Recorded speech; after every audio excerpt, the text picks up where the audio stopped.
Hey, what's up YouTube? This is episode 2 of my card discussion series. Today I'm going to be talking about Jurrac Guaiba and why it's relevant to the metagame today, why you should be using it, why you should be afraid of it, etc.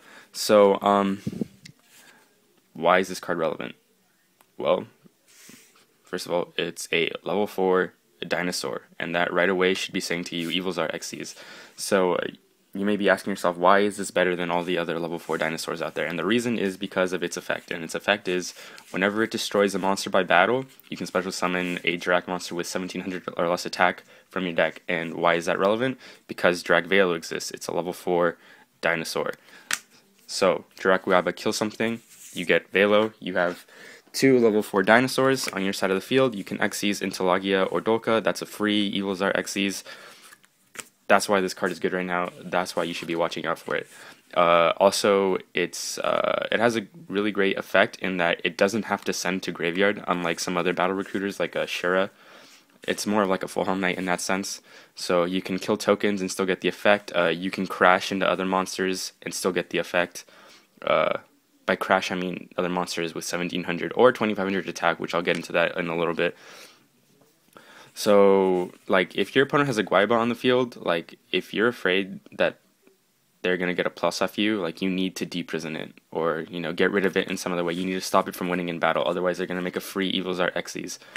This card also has other options. It can go into tuners. It has a level 1 tuner in Aolo, a level 2 tuner in Galim, and there's also a level 3 tuner, but I forget its name and I don't have it on me. So, I mean, they have options. They can go Catastor, Brionic, Black Rose with this card if they're playing the tuners, but most people only play Velo, or it can also get another copy of itself, so it has utility in that sense. So yeah, like I said, this card is the free Evils are Xyz when it kills something by battle. It doesn't have to send to graveyard, so it kills tokens, and also, like, for example, if your opponent has a Tengu on the field, remember Tengu has 1700 attack, so does this. If you attack into Tengu, both of these monsters are sent to the graveyard, right? It's a crash. But since Guaiba doesn't have to send to grave, it only has to destroy by battle. Destroying by battle happens while both monsters are still on the field, and then sending to grave is part of the procedure that happens after a card is declared as destroyed by battle. So you technically still get Guaiba's effect, so you can get back a Velo. Even though this can't attack, like, you got rid of one of their Tengus, or if your opponent doesn't know what they're doing and it's their turn and they try to crash their Tengu into your Guaiba thinking that they're going to get rid of it, and then they just get another Tengu to attack directly, like, you can just reach for your deck safely knowing that, you know, you can get like a Velo to protect yourself, so they have to attack into the Velo, and then you can get back another Guaiba to attack next turn.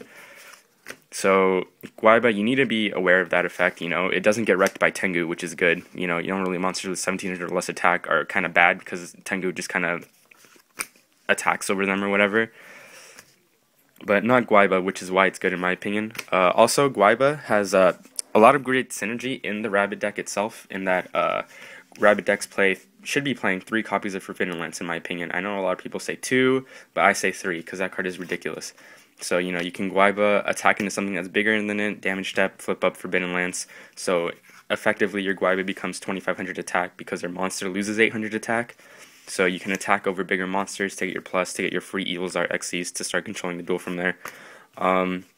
Also, other cards you should be pairing your Guaiba with are Max C, because, like, let's say you're going first versus Plants, which is probably going to be your most popular matchup if you take this to a large event.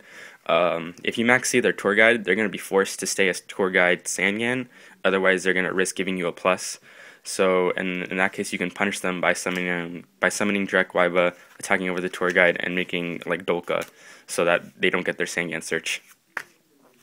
So, if you are facing against a dinosaur deck and your opponent summons Guaiba, you know, you need to get rid of this, like, as soon as possible before they can get a plus of it somehow, either by, you know, Forbidden Lancing over one of your bigger monsters, or you just happen to have left a token out on the field, which you shouldn't be doing, by the way. If you're playing Plants, don't leave your tokens out on the field. Those are, like, free attacks for your opponent. So, yeah, you need to deprison this. You can stall it out with Reaper. You know, it still technically has to destroy by battle, which Reaper can't be destroyed by battle. And also, it can, you know, if you leave out a monster with more than 2500 attack, like a Gaia Knight or a Scrap Dragon, even with a Forbidden Lance, they can't get over it. So that's one way to make sure your opponent's Guaibas are ineffective. In fact, in general, versus a Rabbit deck, you should probably be protecting a monster that's bigger than 2600 attack-ish. That way they can't get over it with their Evil Zars, which are only 24 and 2300 attack. That's probably the deck's biggest weakness, is monsters with big attack, which is why that deck plays cards like Smashing Ground sometimes. This card also has synergy with Defissure, because like I said, it doesn't have to send to grave. So you can main Defissure in your Rabbit deck so that you don't get wrecked by Max C, and then you can still get your pluses off Guaiba because he doesn't have to send to graveyard. So that's why this card is cool. That's why this card is good in Rabbit decks, and that's why you should be playing this card if you're playing a Rabbit deck. And even if you're not playing a Rabbit deck, like you just want to play a Dinosaur deck, and you can't afford the Rabbits, you can just play 3 copies of Guaiba, 2, 3 copies of Velo. I recommend 2, probably even 1. Maybe some of the tuners, Hydrogeddons, some Fossil Digs, and that's a deck. That's actually a pretty solid deck. It's fairly inexpensive outside of the Evil Zar Xyz, which in and of themselves I don't think go for more than 25 or something like that. So if you don't want to build dinosaurs on a budget, this card is your man. Some Forbidden Lances. I know Maxi is a little out of your guys' budget probably, but if you can get them, get them. If not, you can play T-King, Reaper, D-Prison, staples like that. So Jurrac Guaiba, he's a stone cold nuts. He's not afraid of Tengu. He makes Evil Zars. He gets in there. Comment, rate, subscribe. I'll see you guys next week.